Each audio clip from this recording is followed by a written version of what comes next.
Mechanical working of metals.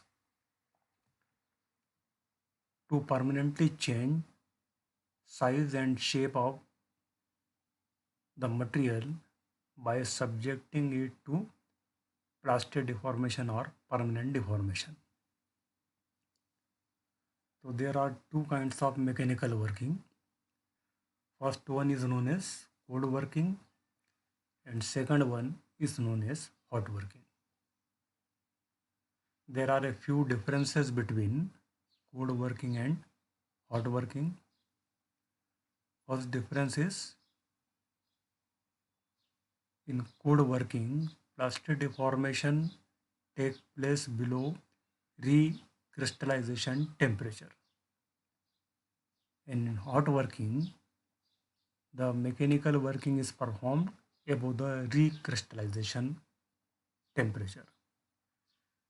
This is the temperature at which reformation of the grains or reformation of the crystals will start to take place. It is a thumb rule. Recrystallization temperature for most of the metals is zero point 0.5 to zero point 0.6 times its melting point. Suppose the melting point of any metal is 1000 degrees centigrade. It means its recrystallization temperature will be near to 500 or 600 degrees centigrade. So if the mechanical working is performed below this temperature, then it will be kept in the category of cold working, and if the mechanical working is performed above this temperature for that particular metal, it will be kept in the category of hot working. During cold working, work or strain hardening occurs. It has been given the name, this phenomena has been given the name strain hardening. Strain means deformation, plastic deformation. So due to subjecting the material to plastic deformation below recrystallization temperature, hardness of that material gets improved. That's why this phenomena has been given the name strain hardening. It is also known as work hardening because we are going to perform mechanical work. This strain hardening or work hardening will also occur in the hot working procedure. But as the mechanical working is performed at higher temperature, so the effect of work hardening, that is improvement in hardness due to deformation, plastic deformation, it gets nullified. So that's why here there will be no effect of work hardening or strain hardening. Point number 3, grains or crystals get distorted whenever the force is applied. Then in the direction of application of force or in the direction of application of deformation, what will happen? The grains will become elongated. For example, in rolling, if the rolling is performed in a particular direction, then you will find that in that particular direction, the grains have been elongated. In case of hot working, such type of distortion in the grain structure is not observed. That is, the original grain structure or aqueous grain structure remains maintained because the working is performed at high temperature. Point number 4, hardness, tensile strength gets improved due to the reason mentioned in point number 2. While in case of hot working, these mechanical properties almost remain unchanged because the work hardening effect gets nullified. Fifth point is no oxidation or scale formation at surface because the operating temperature is low. While in case of hot working, heavy oxidation occurs at the surface. Suppose a plate you are going to manufacture by the procedure of hot rolling. So you need to heat the raw material above the recrystallization temperature of that particular metal. Suppose the material is made out of mild steel, low carbon steel. So usually the hot working of mild steel is done above 1000 degree centigrade temperature because the melting point of pure iron is 1539 degree centigrade. So its recrystallization temperature will be near to 1200 or 1250 degree centigrade. So at so much high temperature, what will happen? The atom upper hot surface of the material will come in contact with the atmospheric oxygen, and thus it will lead to the formation of scale, oxide formation. Scale is nothing but the formation of oxide layer at the surface. So in this way, heavy oxidation occurs during the time of hot working. Point number 6, close dimensional tolerances can be maintained. While in case of hot working, it is difficult to maintain close dimensional tolerances because number one reason is heavy oxidation, which will cause poor surface finishing, and number two, contraction occurs during the time of cooling from high temperature to room temperature. Point number 7, the cold working is preferred for the smaller rate of reductions for conducting a small amount of plastic deformation. So to manufacture wires and sheets, cold working will be preferred. And for the larger amount of reductions, that is for the manufacturing of plates, beams, bars, rods, hot working will be preferred. The manufacturing processes are rolling, forging. If rolling and forging is conducted below recrystallization temperature, it is called cold rolling, cold forging. And if the temperature is high, it is hot rolling, hot forging. This is the effect of cold rolling on the grain structure. The grains have been elongated in the direction of mechanical working. So you can see the atoms present along the grain boundaries are in highly stressed condition. While on the right hand side, the original grain structure or equate grain structure is maintained. So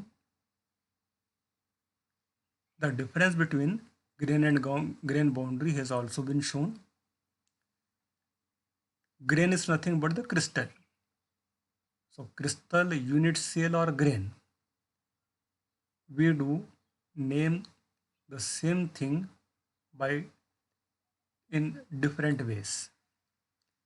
In 2D diagram, it is termed as grain. So it is nothing but a perfect crystal having the regularity of the arrangement. Grain boundary is in fact a defect, imperfection. Here the atoms which neither get an opportunity to join the left hand side grain or nor they get an opportunity to join right hand side grain or upper grain or lower grain, then such type of atoms will occupy a compromise position. So they will constitute to form a boundary which is known as grain boundary, which will separate the neighboring grains from each other. So, in brief, grain boundary is an imperfection, and in grain, the arrangement of atoms is regular.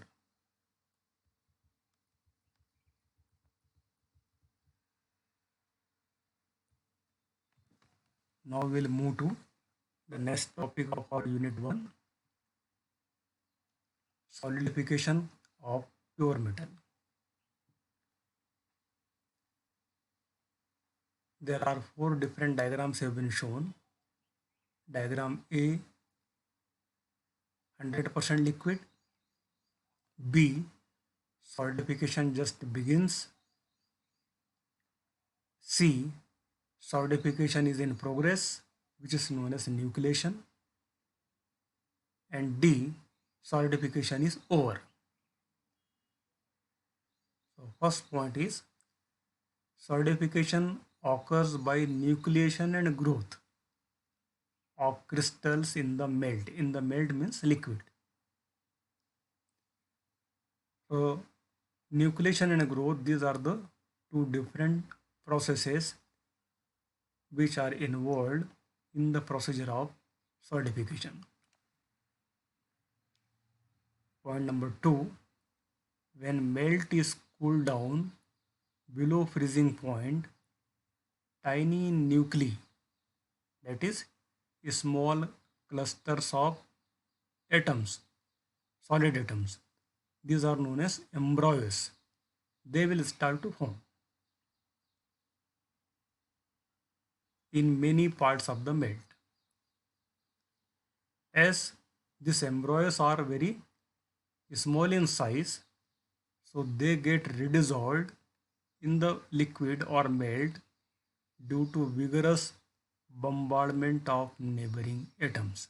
It means practically they cannot remain stable, so they get redissolved. Now what happens with decrease in temperature? This diagram is giving us the information about the practical reason why at exactly at the freezing point initially the solidification will not begin. It is due to the formation of these small particles known as embryos. Now little what below freezing point, when the intensity of the bombardment of the neighboring atoms is decreased, so this embryos now may get settled below freezing point. It means say up to the point B, from F to the point B, FB. So this FB is known as degree of undercooling or degree of supercooling. This is necessary to stabilize the solid particles. At point F or just below point F, in the beginning of the solidification, there will be the practical difficulties. These embryos will not get settled down. But when the temperature is reached up to B, the intensity of the bombardment will get reduced and nuclei, that is small solid particles, will start to gain stability at some critical size. So size will naturally be little what bigger than the size of the embryos. So now they can settle at the temperature B. So practically now the solidification will begin from point B. But this is the initial problem only. In the remaining portions of the liquid, the solidification will be taking place at usual temperature, that is F, belonging to freezing point of the metal. So this is the cooling curve for pure metal. The cooling curve is plotted between temperature and time. Rate of nucleation. Nucleation means the transformation of liquid into solid. Rate of nucleation depends upon FB, that is degree of supercooling, and impurities present in the liquid. It may be in the form of oxide particles, sulfide particles, or other foreign presence of other foreign alloying element. It may be present in the pure metal in little amount. So presence of impurities will favor the procedure of nucleation. That is, the procedure of solidification will be accelerated. It will be faster.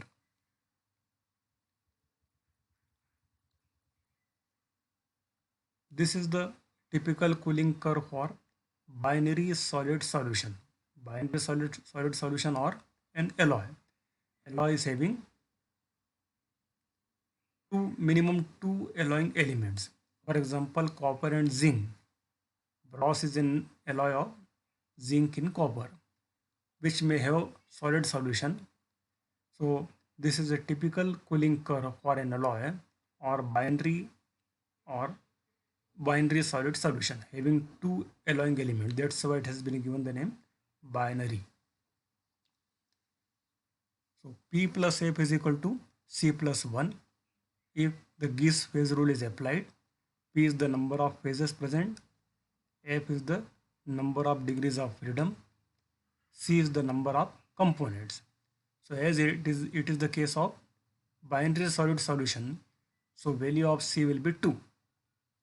So number of degrees of freedom will become 3 minus P. So at AB only liquid phase is present. It is called liquidus curve. So single phase is there. It means the degrees of freedom for line AB will be 2. It means temperature as well as composition both can be changed. For line BC, which belong to liquid plus solid curve, here number of phases are 2. That's why the number of degrees of freedom will become 1. It means either temperature or composition can be changed independently. And next is CD. Again, here there is a single phase, it is solidus curve. Here P is equal to S is equal to 1. So number of degrees of freedom will become 2. Now about the alloy systems. First alloy system we are going to see is isomorphous system. Two metals completely soluble in each other in liquid state as well as solid state. Example is copper, nickel. So this is a typical phase diagram or equilibrium diagram for the isomorphous system. So this equilibrium diagram or phase diagram will give us the information about the presence of different phases at the different combinations of temperature and chemical composition. So on the vertical axis temperature has been taken and on the horizontal axis percentage B has been taken from 0 to 100. 0% B means 100% A. So Ma corresponds to melting point of pure metal. Pure metal A. Pure metal A means 100% A and 0% B. And the diagram will be terminated at MB. MB is the melting point of pure metal B, where 100% B is present and 0% A will be there. So this equilibrium diagram is known as isomorphous system, where two metals show complete solubility in each other in liquid state as well as solid state. L is called liquidus curve. The definition of liquidus curve is at and above this temperature 100% liquid is obtained, and the lower portion is called as S. S means Saldus curve. The definition of Saldus curve is at and below this temperature of the curve 100% solid is obtained. In the middle portion, L and S has been shown, so where both these two phases will coexist.